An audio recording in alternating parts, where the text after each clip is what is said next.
Hello and welcome to Horror Rewind. This is Kelly Florence. And I'm Meg Hofdahl. And this week we're talking about An American Werewolf in London. I feel like I need to howl or something. Oh! There you go. Good job. But it's hard enough for me to say wolf. I have a hard time with that word.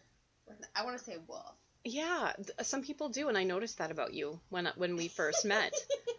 But, you know, some people do. It's just a tough word.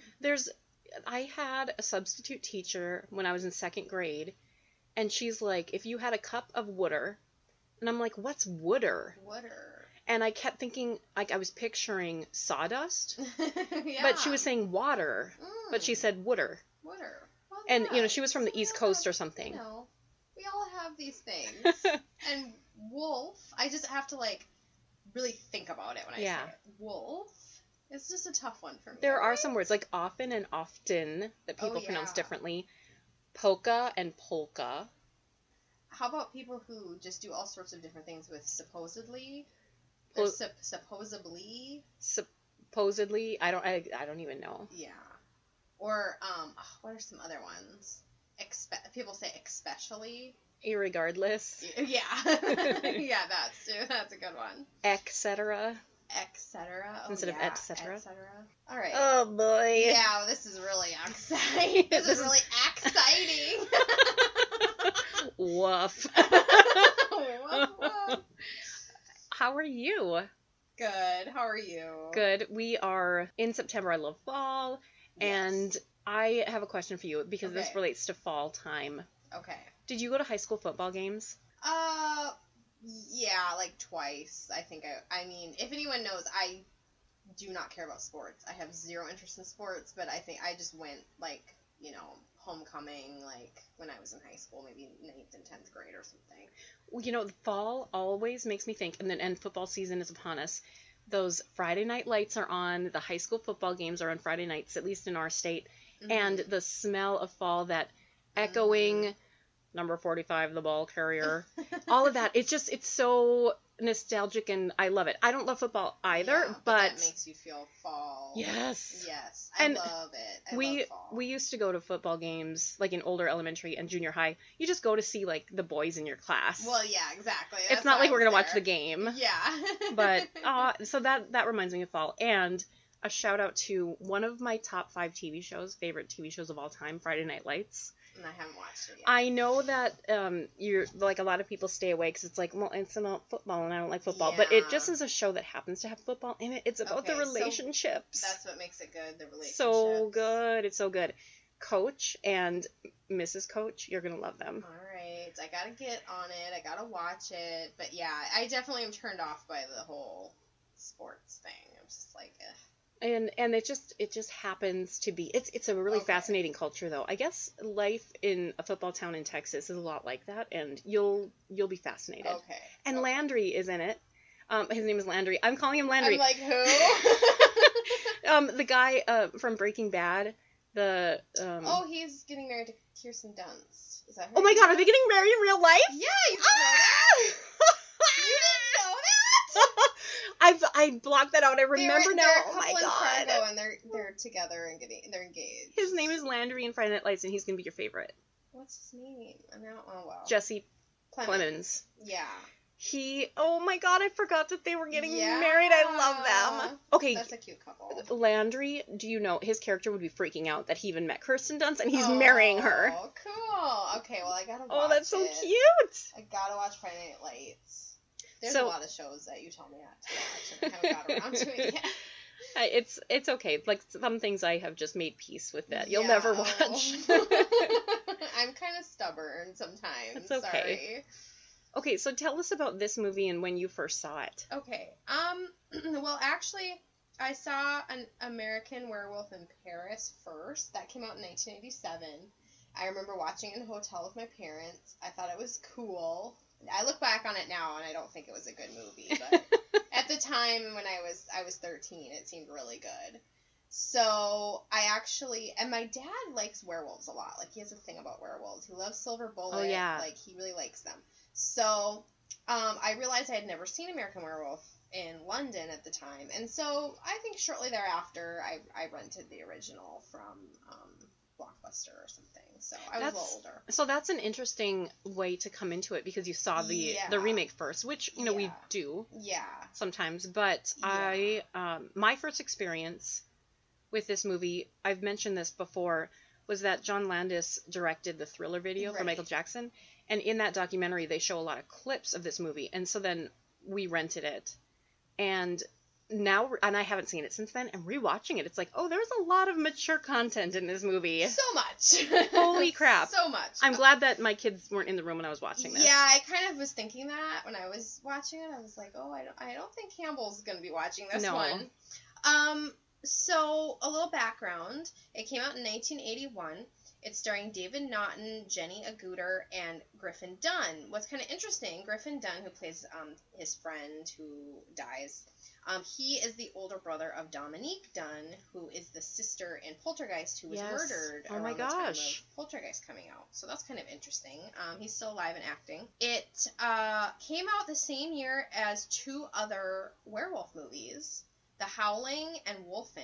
I don't think I've seen either of them. Have you? What's The Howling? I keep hearing about it. I gotta look it up. Okay, I'll look it up while you're talking. It released, in August of 1981. It got positive reviews. A lot of the positive reviews centered around the makeup and special effects. It grossed over $30 million. It won a Saturn Award for Best Horror Film, and actually an Academy Award for Best Makeup. In the inaugural Academy Award for Best Makeup. So it must have been the first. And then the American Werewolf in Paris that came out in 1987 is considered actually a sequel. Oh, okay. Interesting.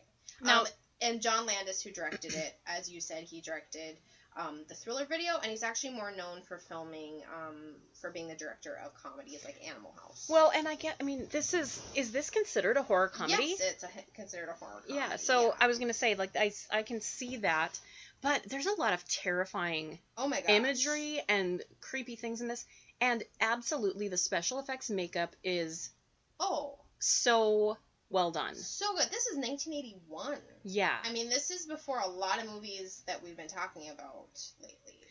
And the wolf transformation has to be groundbreaking. God.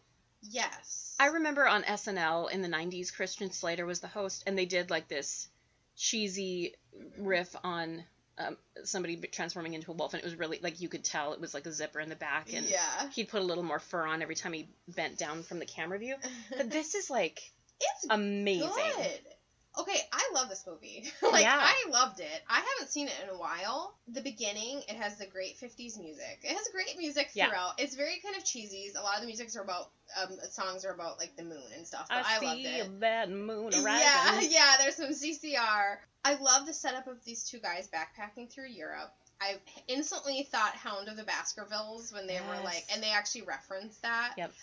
They go into the slaughtered lamb, and everyone, I love in these, like, rural settings when people come in and everybody stares at them, because that really is what it's like when you go. And it really does happen. Oh, it does, definitely. Okay, I'm gonna have some critiques, though. Okay. There's so many dudes in this movie. There are a lot of dudes in this movie, yeah. There are definitely a lot of dudes. There's the female bartender, and then the nurse, like, for the main characters, but it's just mainly men. Yep. I mean, even in the Slaughtered Lamb, it's, like, all farmers, and, yeah, for sure. They make references to the Wolfman in the beginning. They, like I said, they actually reference Hound of the Baskervilles, so I love when horror movies drop references to other things. So this wolf attack, they're like, oh, should we tell them, should we not tell them?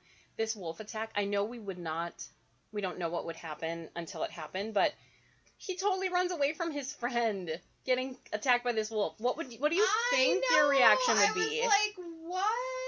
I was just like, what is happening? But then I kind of liked it because I felt like it was real. Yeah, absolutely. Like, I feel like anybody that would be in that insane situation, which, by the way, it was really shocking at that moment when it happened. You're just like, ah! And then he kind of runs away, and then he's like, oh shit, and then he turns around and runs back to his friend, and I felt like that was, like, a really real reaction to what could happen, because I could see that happening. The wolf attack is so intense, and it's shocking, like you mentioned, and it takes you out of, kind of by surprise. We don't really see too much though, of the wolf, if at all, right? No, just a little. Yeah, I think we see just a tiny bit. No, we don't see much, which I like. I think is cool. I think it makes it scary. Yeah, you were talking about so many men. I wrote the first conversation between women is two women talking about his penis. Yes, the circumcision conversation. They're like, I think he's Jewish. Oh no, everybody gets circumcised these days. Yeah, so that was our, I don't think that passes the Bechdel test. No.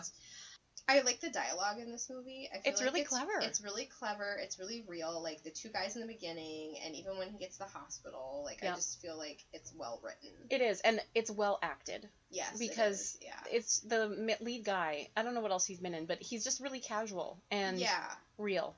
Yeah, exactly. He feels real. I think I liked him a lot because he reacts, like I said, with the running away, that seemed real, but also, like, throughout the whole movie, I feel like he acts like how a person would act, and he's the kind of guy I'm attracted to who's just, like, funny and, like, casual and, like, not super alpha, which, I don't know, I feel ironic. Like, yeah, I know, very ironic, but I feel like, I was gonna say, in a werewolf movie, I feel like the guy could have been, like, I'm big and tough or something, right. But it's, like, actually happens he just seems like a regular guy. Like, who's just, like, a college kid, Did you notice this? It's the recurring theme of another town trying to hide a secret. Yes, you're right. I didn't think about that, but you're right. Like, they just need the mayor from Jaws. You're right. It keeps coming up. Yeah. And did you notice how long they were letting him stay at that hospital? Yeah, I was like, I think he's okay. Yeah. I think he's fine. But I guess it made sense so that we could get the plot moved along to the next full moon. Right. We needed the next full moon, and we needed to turn up the heat with him and the nurse, apparently. Right. Speaking of the heat, that sex scene, I feel like it's not usual for a horror movie to have that type of sex scene. Me too. I think this is our first, like, I'm trying to think back all the movies we watched so far. Like, Friday the 13th is the one that came the closest, like, the sex on the bunk, but this was like steamy. A full-on, like, steamy, like, like, you would expect it to be like in a 90s Sharon Stone movie or something. Right. It was very, like, they were in the shower, they were in the bed, there was music. It was like very... It was strange because it felt out of place because it wasn't comedic. No, it wasn't a comedic scene. Yeah, it was. It was kind of strange. It's like, why? I mean, it was good. It was a good sex scene. And I actually, at the time, I was like, oh, wow, they didn't show her naked. But there's actually quite a lot of male nudity in this movie. Yeah. But then they showed boobs later. Yeah, I was like, a lot of boobs later. It's so progressive. And then there were boobs later, so never mind. What do you think of Jack? I think that's, Jack coming back. It's good for comedy, and it's also, it's creepy, of course. Yeah. But his nightmares, like, that he's having in the hospital and then at her house, are so bizarre. Yeah. And that's something that I remember sticking out to me, like, as a child. Funny, yeah. Because they're just so out of left field. It's so weird. Yeah, they are. They kind of throw you off because you're like, wait, what? Yeah. What's happening right now? Which is kind of fun a little bit in a horror movie. I kind of like that. I was impressed with Jack's makeup. Like, when he came in, he was all so good. Up and so good. Dead. It made me think of Pascal from Pet Sematary. Yeah. Like, that sort of person from beyond the grave coming to kind of help. Exactly. Help as, like, a sage. Yeah. I was trying, when I was watching this, I was like, what does this remind me of? And then I was like, well, I've seen American Werewolf in Paris. But Pet Sematary, that's what it was. Yeah. Yeah, that's what it made me think of.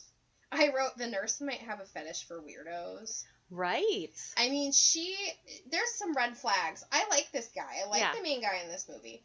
But this nurse just brings this guy home. I know. After he's saying that he's talking to his dead friend, and he's also talking about, like, maybe being a werewolf. Yeah. And I was thinking, like, if you brought a guy home and he started talking about being a werewolf, how quickly would it take you to kick him out? I know. I think she was into it. I guess so. I think she likes it. I wonder how many riffraff she brings home from the hospital. This is probably not the first time. No, I don't think so. I think they pretty much knew that he'd gone home with her when they were trying to locate her, the doctor. It was like, let's call the nurse. I was thinking about in real life, if somebody was like, I think I'm a werewolf, we would immediately dismiss it and think that they're crazy. You would just say, okay, and then slowly back away. Yeah. But I was thinking, I'm going to change the names and relationships of the story I'm about to say to protect the innocent. Okay. But somebody I know said that they worked with someone who was dating a vampire. And they're like, yeah, her boyfriend's a vampire. And they were like taking it at face value. I'm like, okay, why are you saying that they're a vampire? And she's like, well, he or she, they're like, well, they sleep during the day and they're only out at night. I'm like, okay. They're like, yeah, one night, her boyfriend came to pick her up from work and he did a backflip off the trunk of his car. So that means he's a vampire? I guess so. But then I said, okay, but how... This guy sounds awesome. Yeah. I was like, okay, but how could you prove to my friend or my acquaintance that he isn't a vampire? Like, how could you prove it? Like, I guess get him out during the sunlight or something? Oh my gosh. Well, yeah, get some garlic bread. Some garlic bread. No, so, you know what? That's just a story that I keep in my back pocket for times like this, and I've never brought it up again because I don't think I need to know anymore. You know, I mean, if he's doing backflips off the hood, he's cool. And right? Well, he's convinced his girlfriend that he's a vampire. Does he drink her blood? I don't want to get into this. I think people do that. Yeah. I think people do stuff like that. But, you know... I feel sick now. Yeah. You don't want to talk about sex vampires anymore? God. Oh. That's just not my thing. So, sorry for those who think it is. Good for you. Just consent is all I say. Can you do a backflip off a chunk of a car? Tweet us. Yeah. Okay, what do you think? Don't you think it's time for werewolves to have their moment? Vampires had their moment. Twilight. No. Just kidding. Team Jacob. Well, I mean, if I had to choose, but... Billy Eichner had a thing. He's like, wasn't he mentioning... Oh, he was talking about all the movies and themes where werewolves and vampires fall in love with the same girl, like True Blood. What else was it? And Twilight. And there was, like, two others. Yeah. No, I can't think of what they were. I can't either, but apparently Buffy. that's a... Buffy, yeah. There's a reoccurring theme. Yeah. So, but anyway, I think it's time for werewolves to have their zombie moment. You know? What is the last werewolf movie that's been in theaters, or... I think there was that failed Wolfman movie with, was it Benicio del Toro? Yeah, but you know what is on TV that people are watching? What? Teen Wolf. Oh, I haven't watched that. Yeah, no, okay. the werewolves are here, Meg. You're just not into it. I guess that's the problem. I need to plug in. It's the little boy. It's the son, Jennifer Lopez's son from Maid in Manhattan. He's all grown up, and he's... I don't like when these things happen, because then I feel weird. Like, when I see them, they have, like, six-pack abs or something. Does. And then you, like, feel weird about, like, feeling, you know... Feelings like about somebody who was a child? Who was a child when you were not a child. Yeah. You know? That's weird. I don't know. So, Teen Wolf, if you watch it, let us know. I love the part, he's naked, he wakes up. I guess we skipped over all the people he murdered. Well, yeah. But he's a werewolf. I mean, he didn't mean to. So what do you think? His friend told him you have to kill yourself. And he doesn't. I know. What do you think? I mean, that's on him, because I mean... But would you believe that? No. And would you be able to kill yourself in that situation? No, I mean, I wouldn't want to believe it. I would take a little more precaution, though, to lock myself up or have someone lock me up. Like, I remember in the movie Wolf, which maybe we're gonna watch. I hope so. Jack Nicholson tells Michelle Pfeiffer to, like, handcuff him, and then they have sex. Ooh, but werewolves are sexier than we thought. I guess so. I guess there's a lot of sex in this movie, and then I don't remember that part in Wolf. Oh, I remember. I watched it last time I watched it. I was a kid. Yeah, we're going to watch that one week. Okay, I'm excited. I saw it in the theater. Oh my god, really? I'm old. So I love when he wakes up, he's naked, and he steals the balloons, and there's a great that whole sequence. What does he say? Well, the kid comes in as, like, a naked American stole my balloons. Oh, yeah. Or something. So that's funny. And then he takes the coat off of that chair. It's like a red coat with black fur. I totally want that coat, by the way. Oh, that was a cute coat. Yeah. And he's in line barefoot with this coat on, and people are just like, oh, he's American. Yeah, so there's great comedy there. So he realizes, okay, I'm a werewolf. Like, somebody says, did you hear about all those people who died? He's like, oh, shit. And remember, she is, like, trying to sneakily bring him to the hospital. Oh, and then he realizes and runs away from her. Yeah. Oh, man. Okay, so then... Lots of good London sightseeing action, There is a lot of good London sightseeing. And, like, side note, London's my favorite city in the whole world. Oh, mine too. Love it. I have it tattooed on my arm, the London skyline, and I love it so much. If you haven't been to London and you can go, you have to go. Yeah, I love it there. It's amazing. So he goes he's summoned into the porn theater by his dead friend. Huh? I'm so naive. Do porn theaters exist? Yeah. They do? Okay. Yeah, I mean, I don't know if they do anymore. I mean, remember that's what got Pee Wee Herman in trouble? Yeah. I mean, right? I guess so. So. One of those, and he was being mischievous. I'll just put it that way. But yeah, I bet they don't anymore because of the internet. I mean, why would you go to a theater now? But it definitely exists. Okay. Let's just move on. I bet there's even vampire sex ones. Oh God. So he's summoned in there, and then of course we see the female nudity, which I thought we weren't gonna see, and I thought it was just gonna be male nudity, but my gosh, there was a lot. Yeah. Yes. Even although the porn movie's even funny. Yeah, it is comedy. Yeah, they made that really funny.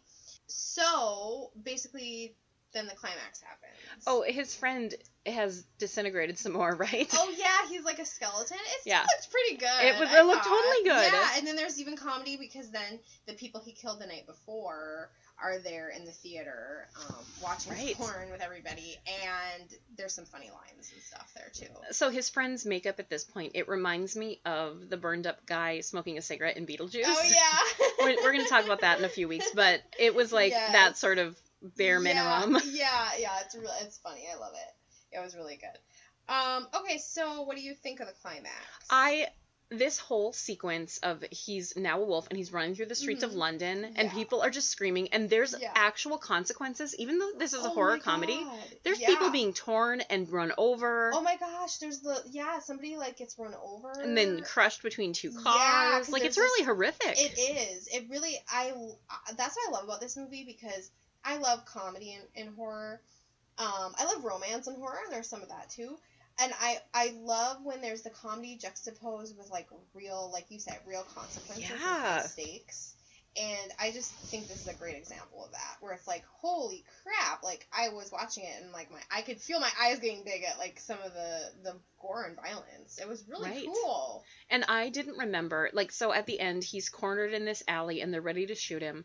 And his nurse girlfriend comes down and I didn't know if Love was going to save him because she's like, I love you, David, and but then he makes a move and they shoot him and it's a very abrupt ending. It is. It's so abrupt. In fact, I was talking to my husband. I said, I just watched American Werewolf in London today. It was really good. And he's like, oh, the ending is so abrupt, like it just happened so fast. That was his memory of that movie. So I thought that was interesting because it does. It's just kind of like he's dead and it's over, and you're like, oh yeah, the credits just roll immediately. And there was like a kind of a raucous song after. And you're just like you felt like, oh my god. So it kind of has a bummer ending because he dies. But what else was going to happen? That's why those werewolves needed to be contained out in the country because at least there was less people to kill. So they get into less trouble? Yeah, that's true. I guess maybe when you get a werewolf in the city, then it's a real problem. Right. That's true. See, here's another example. Like, I was talking about Children of the Corn. I was talking about how you don't need to, like, explain everything. Like, this movie, it doesn't go into, like, who the first werewolf was. Or all the lore. Or all the lore. Like, I just find in horror that really is not necessary. I mean, I can buy into that you're bit by a werewolf and this is what happens. I mean, I think we all can kind of agree on that. So we don't need any more history about it. I personally thought this movie was really funny and a good horror movie. And you can find it on Netflix. So I just thought of another werewolf in a current or more recent movie. What We Do in the Shadows, remember? I haven't seen that movie. Oh my god, no, okay. You need to stop everything. I just haven't seen it. Is it really good? Okay, Meg. I know it has Jermaine in it. And Rhys Darby. Really? Meg. Oh my gosh. How have you not seen this movie? I know. No, I don't know. Okay, we're going to watch it together because what am I doing with my life? Too many times. what we do in the shadows. Like, I'm screwing up. What are you doing? What am I doing with my life? Just do it. God. I was talking about George R.R. Martin the other day, and like he tweeted a picture of himself like trying on a funny hat, and I'm like, get to work. Yeah, start writing. So that's what I've been doing. I'm always writing. Yeah. But I am. But that's why I'm probably watching a little too many Forensic Files when I should be watching something that's actually good. Right. Well, that's okay. All right. I won't judge you. But American Werewolf in London, did you know our mixologist, Lisa, she lived in London for a while? Oh, I forgot about that. She did a study abroad in London. I'm so jealous. I never did study abroad, and I really wish I had. Because let's do it now. Yeah. Let's write a grant and get that done. Research. But what an experience. What a time to be alive. Can I throw in any more cliches? But seriously, like, I wish I had, because that's the time to do it before you're married and have kids. And it is the time to do it. Oh, well. Oops. So, Lisa, tell us what you created this week for An American Werewolf in London. Hi, horror friends. Lisa here. This week, we are making a drink inspired by An American Werewolf in London. But first, I need to give a big, tremendous, huge, incredibly big thank you to one Stephen Aaronhalls, who made this beautiful tabletop that I now have so much space to work with. Follow him on Instagram at @Aaronhalls. That's SARENHOLZ. Funny man, handyman, good stuff. Thank you, Steve. From there, let's make a drink. All right, so we're making a drink for a movie about werewolves. We obviously have to use moonshine. We're also in London, so let's make something with tea. You're going to need your favorite chai tea, hot. We're also going to need something as American as apple cider, hot also.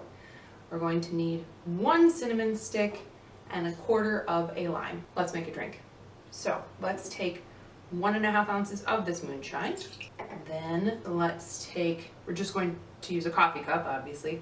We're going to fill it halfway with this beautiful hot chai tea. And then we're going to move over to our hot apple cider to top it off. Finally, grab that 1/4 of a lime. This just sort of helps balance and even out everything. Squeeze it in. We're not going to drop the rind in. Presentation is key. Grab your cinnamon stick, give it a stir. Now let's settle in on a chilly fall evening and watch a movie about werewolves. Yes, it tastes like fall. It's so warm, cinnamony and tasty. I hope you enjoy. Cheers, horror friends. Okay, it's time for our fast forward segment. Meg, I'm going to talk about something a little strange and a little older. Okay. But this is something that I didn't know existed, and now I'm hooked. Are you ready? Okay, I'm ready. It is... Did you watch Goosebumps growing up? Watch it? Yeah. No. You read Goosebumps, though? Yeah, I was too old for the TV show. I've rewatched it now with my son, but guess what also exists? Okay. R.L. Stein's The Haunting Hour. Okay. This is another I kids... don't know this. This is an American-Canadian television series. You can always tell that when they film in Vancouver. Yeah. Where you grew up. Yeah. And it's actually really good. My kids and I watched, like, the first several episodes, but the first episode of the very first season is so good and so creepy. Ooh. We all, my 4-year-old, my 10-year-old, and I all, like, jumped and screamed simultaneously. It was amazing. Oh my gosh. And I'm gonna give away what it's about. Yeah. It's about a creepy doll. Ooh. And there is just something about creepy dolls that will always scare me. Well, yeah.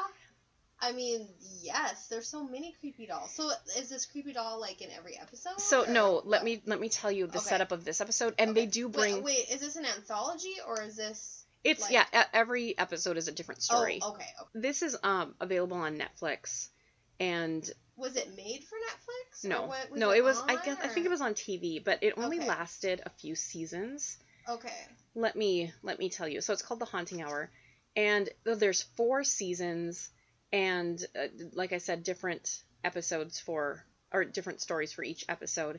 But this first episode, it's kind of like an American Girl doll. You get a doll that looks like you, and if you pay a lot of money, you can get a life-size doll that looks like you. Fuck. Okay, this sounds scary. This sounds really scary. It's so scary. Is this for kids? This is for kids, but it legitimately creeped me out. And like that night when we shut off the lights and like I walked down my hallway, I was like, what if that doll was like standing at the end of the hallway? I would run out and burn down the house. A life-size doll. And it looks just like the daughter. And I'm not going to give away what happens, but you can imagine. I mean, I'm imagining. It's not good. Oh my gosh. So the reason we went in and ended up watching this show is because my daughter Vienna's really into sharks right now. And she wanted to watch a shark episode of Goosebumps. And I was like, I don't know if there is one. But I searched, and then I saw that The Haunting Hour had a shark episode. So we actually started with that. Okay. And it was good. It was okay. But then we started from the beginning, and holy crap. Okay, well, my kids will definitely not watch this. Oh, no, at least watch the first episode. Yeah, I can't vouch for the rest of the series, but it's kind of fun to rediscover something that you didn't even know existed. Yeah, that's really cool. Well, how old is this?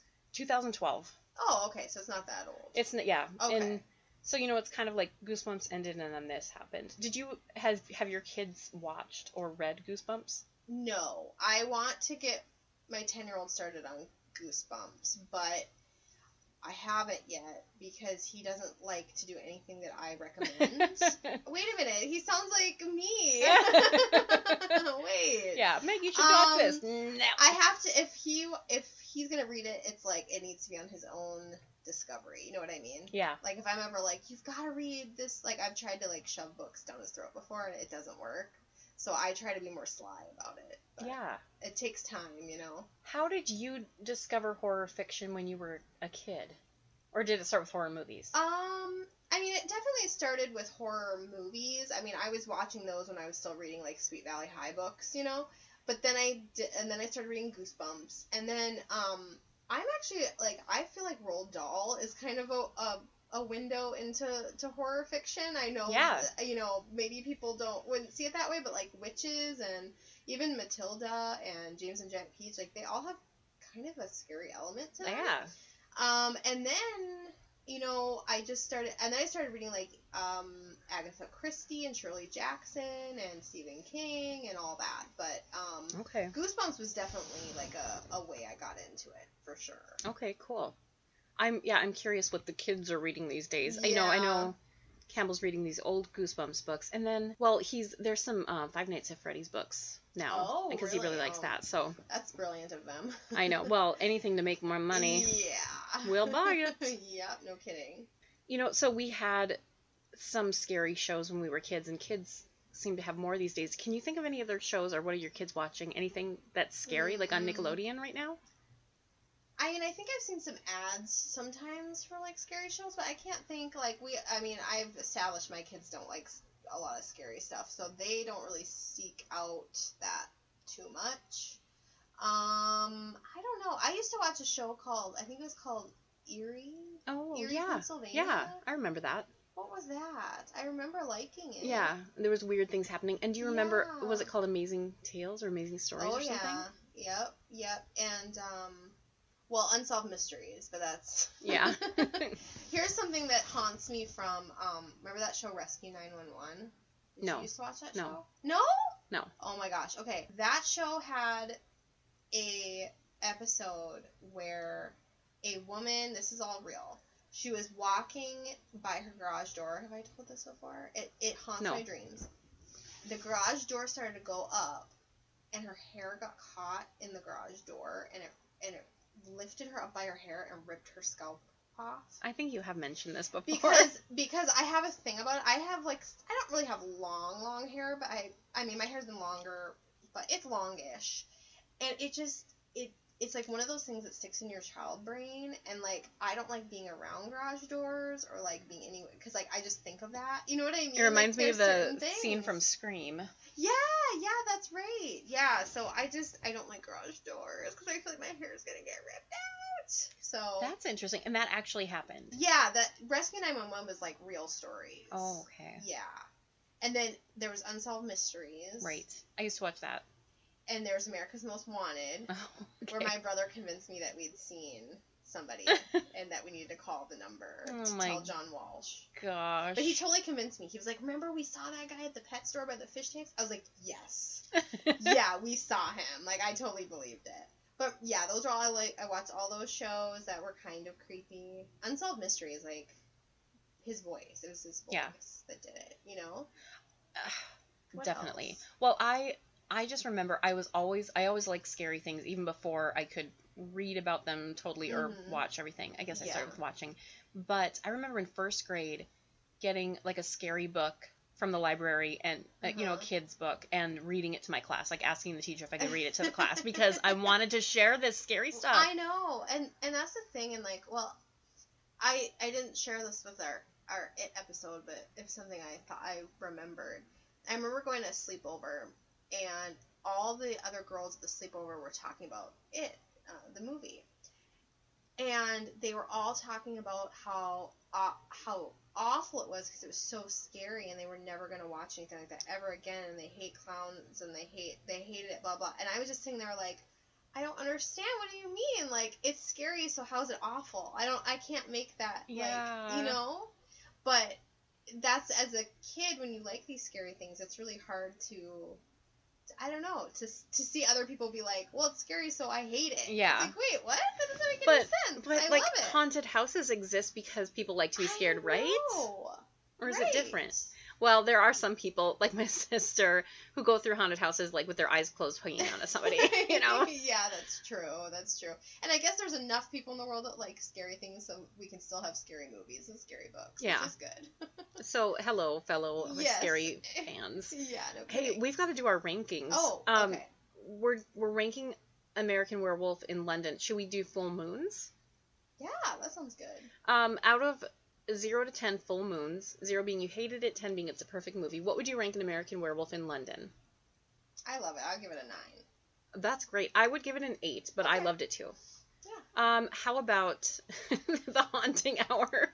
I just think it's funny to rank things that we've barely seen or we haven't seen at all, like our anticipation. I'm going to rank it first, 0 to 10 full moons. I'm going to give the first episode of The Haunting Hour a 10. Whoa! Because it freaking freaked me out. Holy. Okay, well, I'm gonna give it an 8 because I haven't seen it yet, but maybe I should come back and watch it and then say. Yeah. Well, oh my gosh, it sounds scary. It's totally creepy, and you know, I realize I've built it up too much now. It's gonna be the scariest half hour I've ever experienced, or is it an hour? I think it's an hour. Oh, man. I don't know. Don't take my word for anything.